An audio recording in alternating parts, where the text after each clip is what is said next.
Assalamualaikum warahmatullahi wabarakatuh. Dengan telah berakhirnya tahapan pemilihan kepala daerah Aceh dan juga pemilihan kepala daerah Kabupaten Pidi, kami mengajak seluruh masyarakat Kabupaten Pidi, mari kita bangun Pidi ini dengan semangat yang baru dan tanpa ada perbedaan lagi.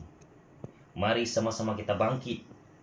Saya atas nama Persatuan Pemuda Sigli berterima kasih kepada Kepolisian Negara Republik Indonesia, khususnya Polda Aceh, dalam hal ini Polres Pidi,